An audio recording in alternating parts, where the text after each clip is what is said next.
প্রিয় বন্ধুরা আমার, এই ফ্যাসিস্ট শেখ হাসিনার সরকারের সময় বিএনপির হাজার হাজার লক্ষ লক্ষ নেতা কর্মীদেরকে মিথ্যা মামলায় গ্রেফতার করে ওই কারাগারে বন্দী করে রেখেছিল। বিএনপির হাজার হাজার নেতা কর্মীকে মিথ্যা মামলায় দিয়ে তাদের পরিবার পরিজনকে ধ্বংস করে দিয়েছে।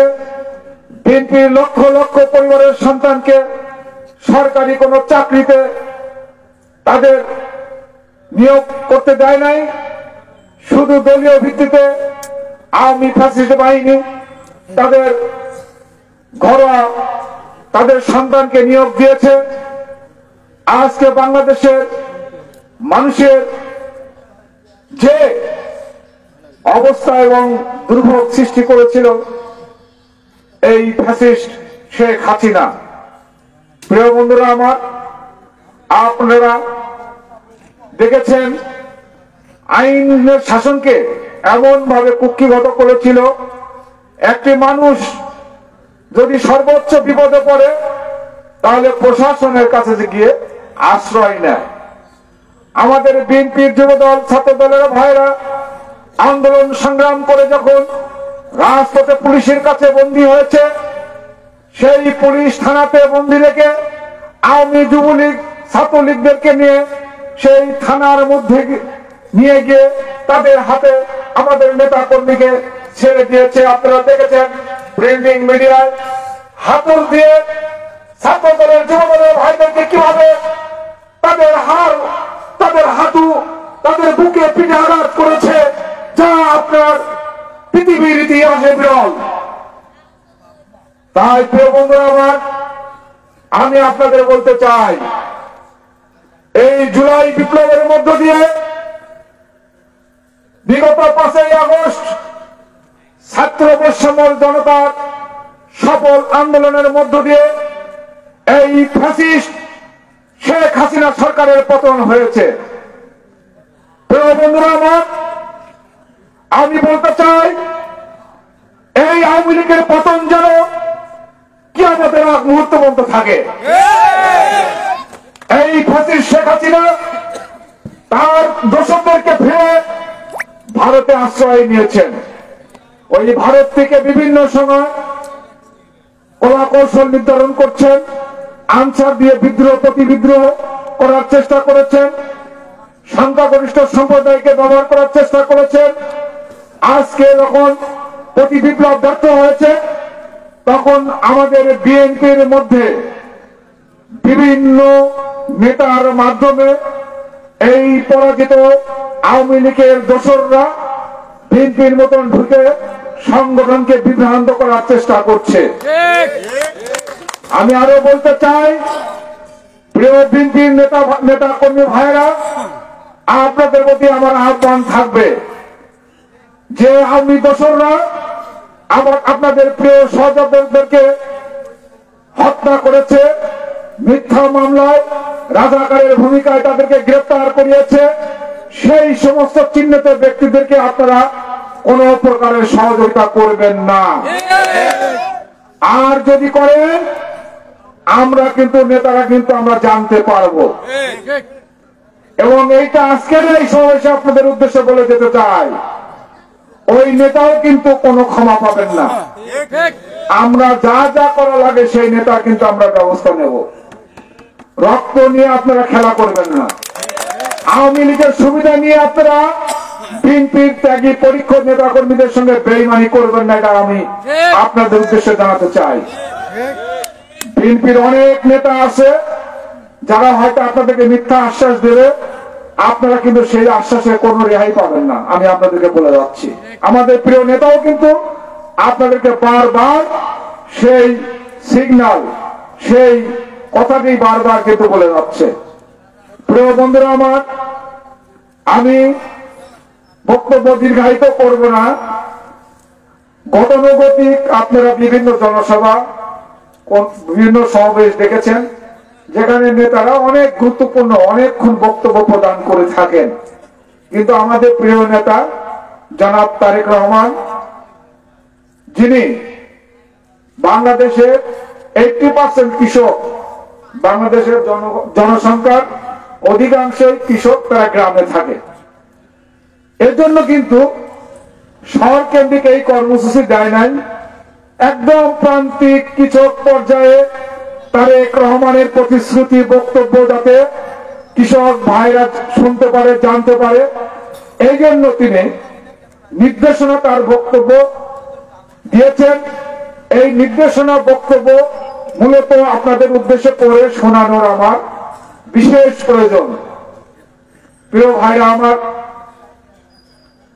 আপনারা আমার প্রিয় নেতার বক্তব্য যে কৃষকদের উদ্দেশ্যে দিয়েছেন লিখিত, সেটা আপনাদেরকে আমি পাঠ করে শোনাবো। বিসমিল্লাহির রহমানির রহিম। প্রিয় কৃষক ভাইরা, আসসালামু আলাইকুম। বাংলাদেশ জাতীয়তাবাদী কৃষক দলের উদ্যোগে 3 মাস ব্যাপী সারা দেশে ইউনিয়ন পর্যায়ে অনুষ্ঠিত কৃষক সমাবেশে উপস্থিত অত্র ইউনিয়নের কৃষক ভাইদের প্রতি জাতীয়তাবাদী কৃষক দলের পক্ষ থেকে জানাই শুভেচ্ছা ও অভিনন্দন। প্রিয় ভাইরা আমার, আমাদের প্রিয় নেতা শহীদ রাষ্ট্রপতি জিয়াউর রহমান তার শাসন আমলে কৃষকদের জন্য যে অবদান রেখেছিলেন সেটা আপনাদেরকে পড়ে শোনাবো। লক্ষ লক্ষ শহীদের রক্তের বিনিময়ে অর্জিত স্বাধীনতার পর এক মহা সংকটে নিপতিত হয় আমাদের এই প্রিয় মাতৃভূমি। সুফলা শস্য শ্যামলা আমাদের এই উর্বরা বাংলাদেশ শুরুতেই এক দুর্ভিক্ষের কবলে নিপতিত হয়। 1975 সালের মর্মান্তিক পট পরিবর্তনের পর সিপাহী জনতার বিপ্লবের মধ্য দিয়ে জিয়াউর রহমান দেশ ও দেশের মানুষের প্রয়োজনে দায়িত্বভার গ্রহণ করেন। দুর্ভিক্ষ কবলিত এই দেশের মানুষের মুখে এক মুঠো খাবার তুলে দেওয়ার জন্য কৃষি ক্ষেত্রে কিছু যুগান্তকারী পদক্ষেপ গ্রহণ করেন। ফলে অতি অল্প সময়ের মধ্যে বাংলাদেশের সবুজ বিপ্লবের শুরু হয় এবং খাদ্যের সংসম্পন্নতা অর্জন করে। প্রিয় ভাইরা আমার, কৃষিতে জিয়াউর রহমানের বিশেষ ঋণ কর্মসূচির বিবরণ।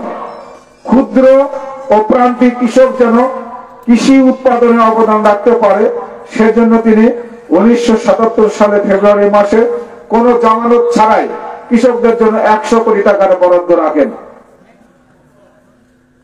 প্রিয় ভাইরা আমার, আমাদের প্রিয় নেতা জাতীয় বীজ অধ্যাদেশ, ভালো বীজ মানে ভালো ফসল, এই জন্য তিনি 1977 সালে জুলাই মাসে জিয়াউর রহমান বীজ অধ্যাদেশ প্রণয়নের মাধ্যমে মানসম্মত বীজ কৃষকদের হাতে পৌঁছানোর ব্যবস্থা করেন। ফলে কৃষকের বীজ কিনে প্রতারিত হওয়া থেকে রক্ষা পায়। ব্যক্তি খাতে বীজ শিল্পের উন্নয়ন ও বিকাশে মাইল ফলক হিসাবে কাজ করে। তিনি কৃষিতে যেভাবে সংস্কার কর্মসূচি নিয়ে এসেছিলেন, কৃষি উন্নয়ন ও আধুনিকায়নের জন্য কৃষি প্রযুক্তি যন্ত্রপাতির সাথে কৃষকদের সম্পৃক্ত করার লক্ষ্যে, তাই তিনি সুদূর চীন থেকে পাওয়ার টিলার, ট্রাক্টর, সেচ যন্ত্র এবং হারভেস্টার মেশিন স্বল্প মূল্যে কৃষকের হাতে তুলে বিতরণের ব্যবস্থা করেন। ফলশ্রুতিতে মাত্র কয়েক বছরের মধ্যেই ধান উৎপাদনে বাংলাদেশে ব্যাপক ভূমিকা রাখেন। তিনি খাদ্য নিরাপত্তা নিশ্চিত করার জন্য দেশের দারিদ্র জনগোষ্ঠীর নিরাপত্তা নিশ্চিত করার জন্য খাদ্য আপৎকালীন মজুদ গড়ে তুলতে জিয়াউর রহমান নতুন নতুন খাদ্য গুদাম তৈরির নির্দেশ দেন।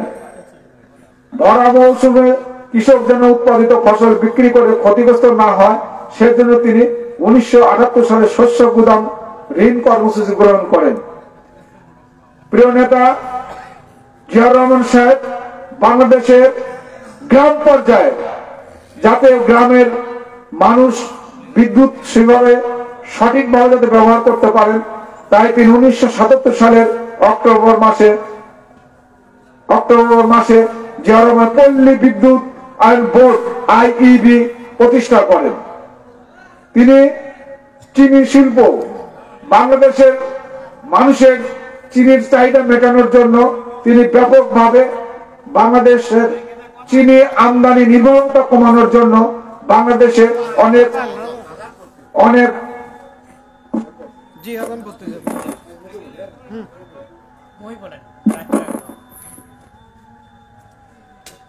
মানুষের চাহিদা মেটানোর জন্য তিনি চিনির factory food and industries corporation প্রতিষ্ঠা করে বাংলাদেশের মানুষের চিনির চাহিদা মেটান। জিয়াউর রহমান সাহেব কৃষি গবেষণা ইনস্টিটিউট প্রতিষ্ঠা করেন, যার মাধ্যমে 1976 সালে আত্মপ্রকাশ করে বাংলাদেশ কৃষি গবেষণা ইনস্টিটিউট।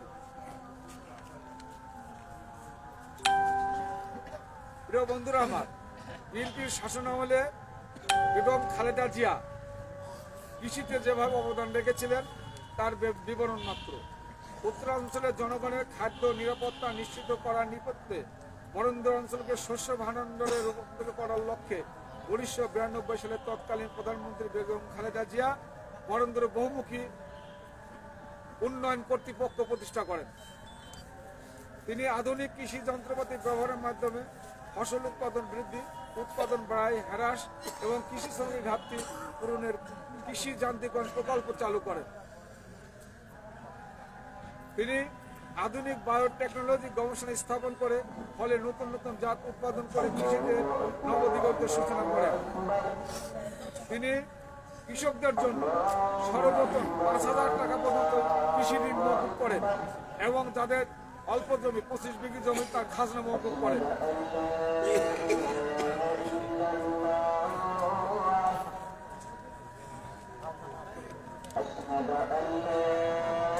শেখ হাসিনার শাসনামলে যেভাবে কৃষিতে ব্যাপক দুর্নীতি করেছিলেন তার বিবরণ।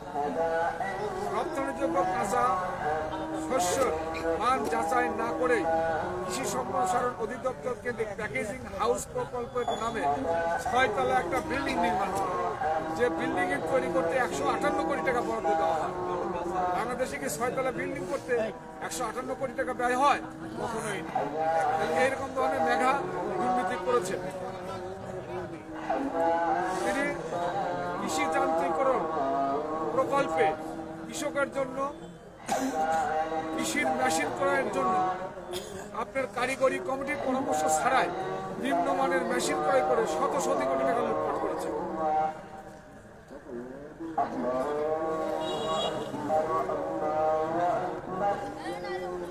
বন্ধুরা আমার, বিএনপি যদি আগামী দিনে জনগণের ভোটে নির্বাচিত হয়ে সরকার গঠন করতে পারে, তাহলে আমাদের প্রিয় নেতা জনাব তারেক রহমান বাংলাদেশের সংখ্যাগরিষ্ঠ জনগোষ্ঠীর কৃষক সমাজকে যে সমস্ত প্রতিশ্রুতি বাস্তবায়ন করবেন তার নিম্নলিখিত কর্মসূচি বাস্তবায়ন করার উদ্যোগ গ্রহণ করবেন।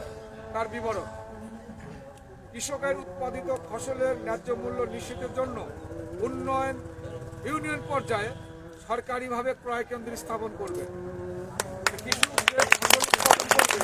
আগে উপজেলা জেলা পর্যায়ে বিক্রি করতে হতো, সেটা আপনার ইউনিয়ন পর্যায়ে সরকারিভাবে ক্রয় কেন্দ্র তৈরি করবেন, যেখানে কৃষকরা তার উৎপাদিত ফসল আপনার তার গ্রামে বা তার ইউনিয়নে বিক্রি করতে পারবেন। কৃষকদের জন্য শস্য বীমা চালু করবেন।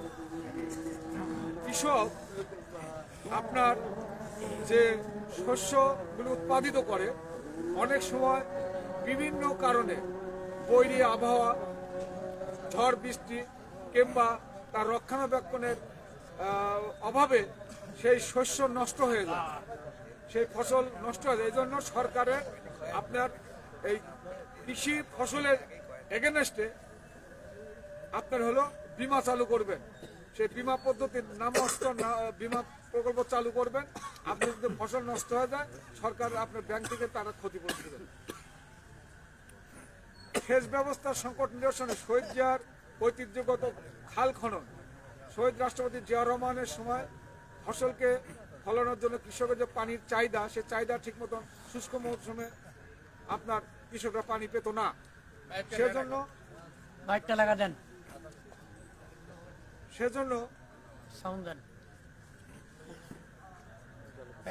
ঠিক করেন কোথাও না।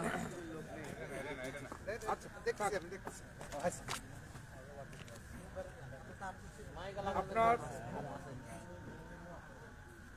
শেষ ব্যবস্থা সংকটের জন্য জিয়াউর রহমানের সময় যে খাল খনন প্রকল্প ছিল, বিএনপি যদি আগামী দিনে জনগণের ভোটে নির্বাচিত হয়ে সরকার গঠন করে ব্যাপক হারে আপনার খাল খনন প্রকল্প চালু করবেন, যা কৃষকের জন্য সেচের সুবিধা হবে।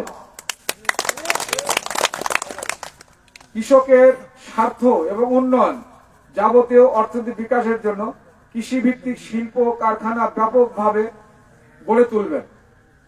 সমবায় ভিত্তিক চাষ পদ্ধতি চালু করার উদ্যোগ গ্রহণ করবেন।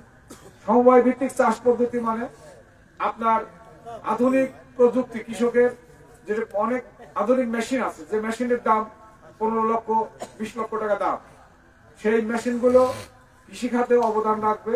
আপনার 7 জন বা 10 জন কৃষক মিলে একটা সমিতি করে সরকারিভাবে সেই আপনার মেশিন অল্প দামে আপনারা সেটা নিতে পারবেন। বিনা শুল্ক সুদে কৃষি ঋণ কৃষকদের মাঝে সঠিকভাবে বিতরণ করার নিশ্চয়তা গ্রহণ করবে। বিনা সুদে কৃষকরা যাতে লোন পান সেটা হলো নিশ্চিত করবে। কৃষকের মাঝে স্বল্প মূল্যে গুণসম্মত মান সম্পন্ন বীজ বিতরণ লক্ষ্যে দেশের বিভিন্ন অঞ্চলে বীজ উৎপাদন ও বীজ প্রক্রিয়াজাতকরণ কেন্দ্র নির্মাণ করবেন।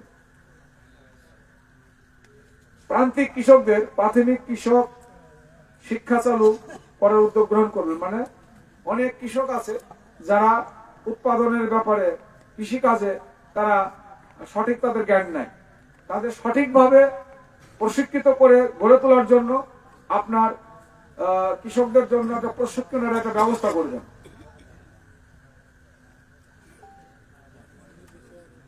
শস্য মাড়াইয়ের জন্য স্থানীয় খাস জমি শস্য মাড়াইয়ের উপযোগী করে তুলে প্রকৃত ক্ষুদ্র ও মাঝারি কৃষকদের হাতে তুলে দেবেন। যেমন অনেক কৃষক ভাইরা আছে, তাদের জমি থেকে ফসল কেটে নিয়ে এসে ফসল মাড়াই করা, যেটা বলে মলন দেওয়ার জায়গা সংক্ষিপ্ত, সেখানে অন্য বাড়িতে যায় মলন দিতে হয়, মলনের জায়গা দেয় না, এই নিয়ে একটা ভোগান্তি হয় কৃষকদের। স্ব এলাকায় আপনার সরকারি যে খাস জমি আছে সেই জমি তাদের নামে বরাদ্দ দিবে, যাতে তারা ওই ফসলটা ওখানে মাড়াই করতে পারে। আরেকটা বিষয়, মহিলা কৃষক শ্রমিকদের উৎসাহিত করার জন্য কৃষিতে অনেক সময় মহিলাদের যে মজুরি, সেই মজুরিটা কিন্তু তারা সঠিকভাবে পায় না, অল্প। এজন্য যাতে প্রকৃতভাবে মহিলা কৃষকরা যাতে মজুরি পায় সেটা সরকারিভাবে সেটা ব্যবস্থা করবে।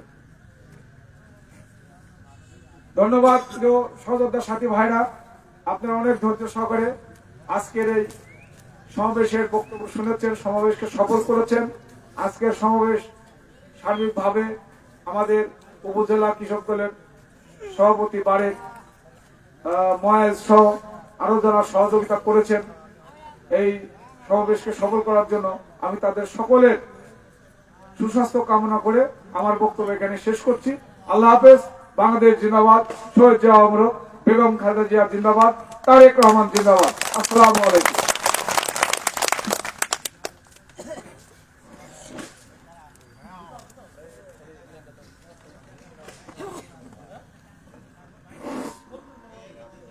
সংগ্রামী সাথী বন্ধুরা, অনেক ঠান্ডার মধ্যে আপনারা কষ্ট করছেন, আমাদের প্রোগ্রাম এখনই শেষ হবে। তার আগে আমাদের মাঝে উপস্থিত হচ্ছেন ভার্চুয়ালি আজকের অনুষ্ঠানের উদ্বোধক, পাবনা জেলা বিএনপির সম্মানিত আহ্বায়ক, উত্তরবঙ্গের কৃতি সন্তান, আটঘরিয়া ঈশ্বরদীর গণমানুষের নেতা, 90 গণ আন্দোলনের মহানায়ক জনাব হাবিবুর রহমান হাবিব আপনাদের মাঝে ভার্চুয়ালি সংযুক্ত হচ্ছেন। আপনারা তার কাছে কৃষি বিষয়ের উপর প্রশ্ন রাখবেন।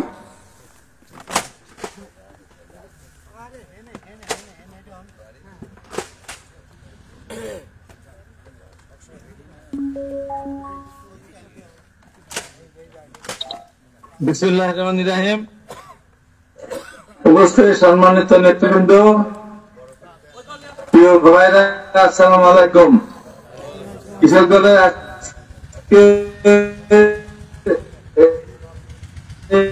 কর্মসূচিকে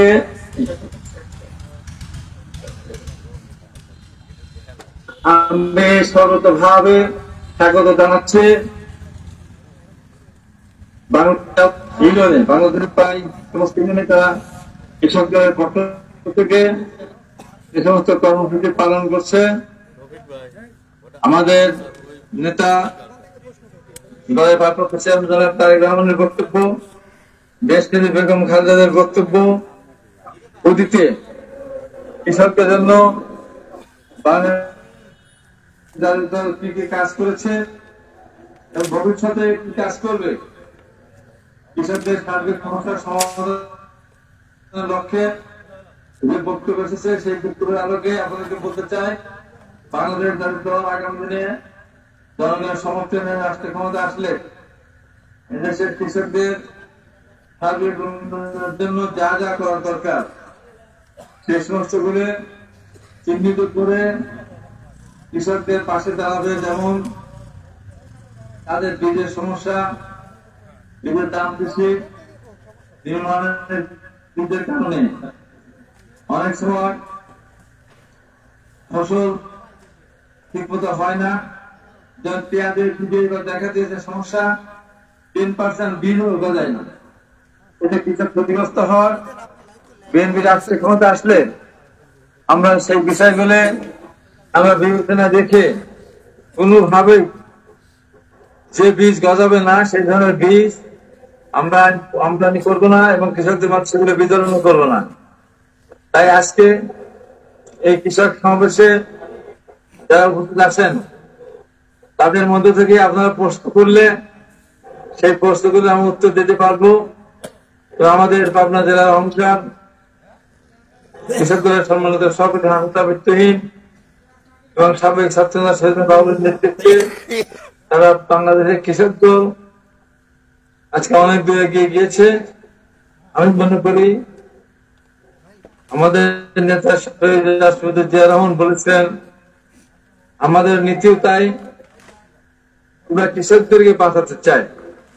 আমি আপনার ছেলে হিসাবে আমার এলাকার লিচু হয়, লিচুর সময় দেখা যায় কীটনাশক যেগুলো দেওয়া হয় সেগুলি ভেজাল, স্প্রে করার পরে সেগুলি কাঙ্ক্ষিত ফল দেয় না বলে অনেক সময় ফসলের ক্ষতি হয়, লিচু চাষিরা ক্ষতিগ্রস্ত হয়। আমরা সেই বিষয়গুলি আমরা নজরে রাখবো। যেমন গাজরের বীজের দাম অনেক, ডিলারের মাধ্যমে সেই বীজ কৃষক সরাসরি অংশ পায় না, মধ্যভোগীরা তারা সেখানে বীজটা কিনে আটকে রাখে, পরে বেশি দাম বিক্রি করে। আমরা আমাদের দল রাষ্ট্রের ক্ষমতা গেলে এই ধরনের কারসাজি যেন কেউ করতে না পারে এই ব্যাপারে আমরা সচেষ্ট থাকবো। যখন উঠবে তখন আমরা স্পেশাল ট্রেন দিয়ে ব্যবস্থা করবো। বিভিন্ন পর্যায়ে কৃষকদের সমস্যা সমাধানের জন্য যা যা করেন আমরা সেই কাজগুলি করবো ইনশাআল্লাহ। আজকে এখানে যারা উপস্থিত আছেন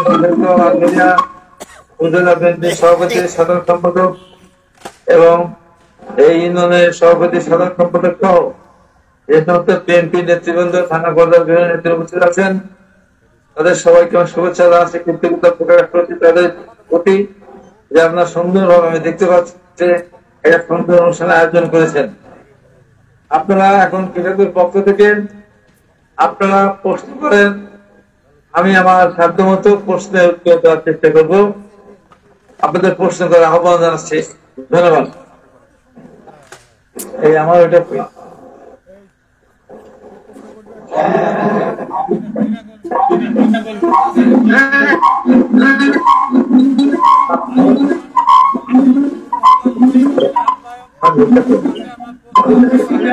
দীর্ঘ 16 বছর আমাদের উপজেলা সহ সারা বাংলাদেশে বিসিআইসির যে সকল সার এবং কীটনাশক ডিলার আছে তারা এই ফেসিস শেখ হাসিনার সরকারের দোসর, তারা কৃষককে যেভাবে ফাঁকি দিয়েছে এবং তাদের কাছ থেকে যেভাবে অর্থ লুণ্ঠন করেছে আগামী দিনে আমাদের সরকার ক্ষমতায় গেলে এই সব ডিলারদেরকে লাইসেন্স বাতিল করে নতুন লাইসেন্স ডিলার নিয়োগ দেওয়া হবে কিনা আমি আপনার মাধ্যমে দেশবাসীর কাছে জানতে চাই।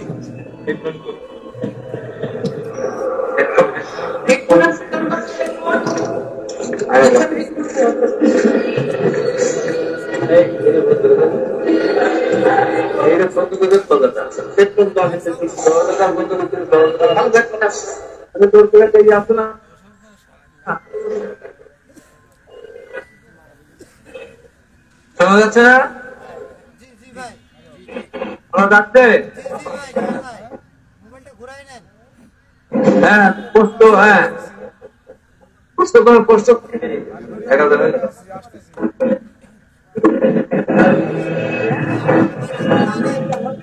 আমি আব্দুল বারিক, উপজেলা কৃষক দলের আহ্বায়ক। আপনার মাধ্যমে আমার প্রশ্ন, বিগত 16 বছর আটঘরিয়া উপজেলা সহ সারা বাংলাদেশে বিসিআইসির যে সকল সার এবং কীটনাশক ডিলার ছিল তারা কৃষকের যে রক্ত চুষেছে তাদেরকে আগামী দিনে বাংলাদেশ জাতীয়তাবাদী দল বিএনপি ক্ষমতায় গেলে তাদের লাইসেন্স বাতিল করে নতুন করে ডিলার নিয়োগ দেওয়া হবে কিনা আমি আপনার মাধ্যমে জানতে চাই।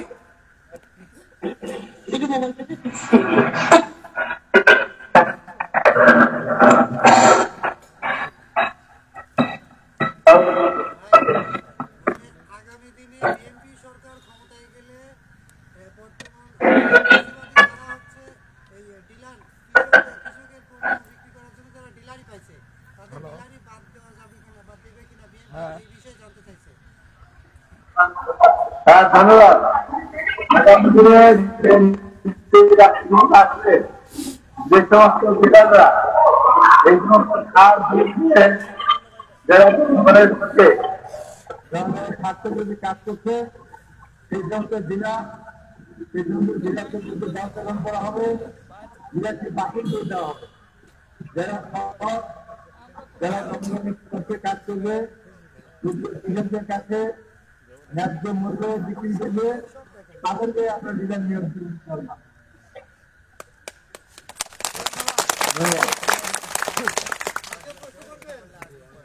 আর কেউ আছে?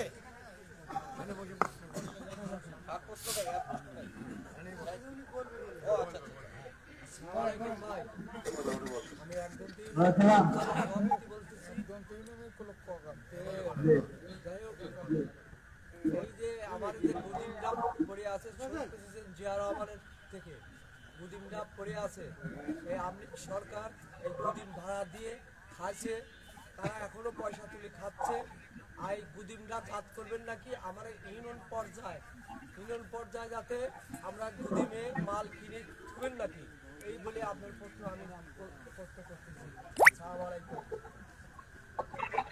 আপনাকে ধন্যবাদ। যদি তুমি সরকারি গুদাম ঘর দুদিকে দখল করে রাখে কাজে ব্যবহার আমরা সেগুলি অবশ্যই মুক্ত করবো এবং যেন ওই এলাকার কৃষকরা যেন তাদের মালপত্র ওই গুদামে রাখতে পারে আমরা সেই ব্যবস্থা গ্রহণ করবো। সন্ত্রাসী হোক না কেন তাকে আমরা সেই গুদাম ব্যবহার করতে দেব না।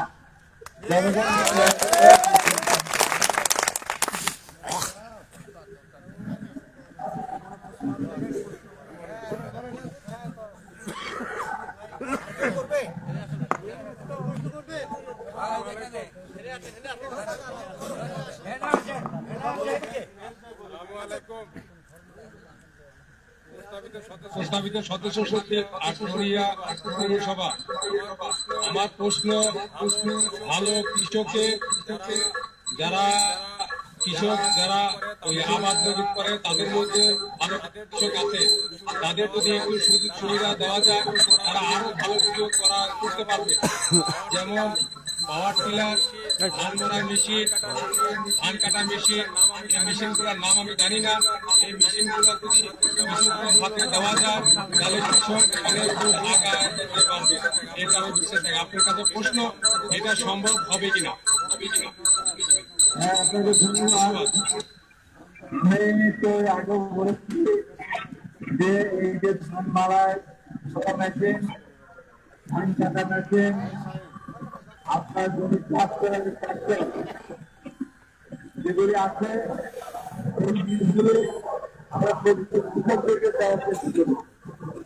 কারণ আমরা দেখেছি যে কৃষকরা পায় না, এগুলি অ্যাকচুয়ালি অর্থনৈতিক লোকজন আছে গ্রামে থাকে, তারা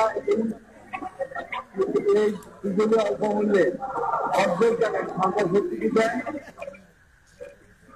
এক সন্ত্রাসী যারা এক সন্ত্রাসী দলের যারা বাংলাদেশ থাকে, তারা এই জিনিসগুলো কিনে নিয়ে অধিক দামে অধিক মূল্যে ধান মারাই করে জমি চাষ করে ফসল কাটে।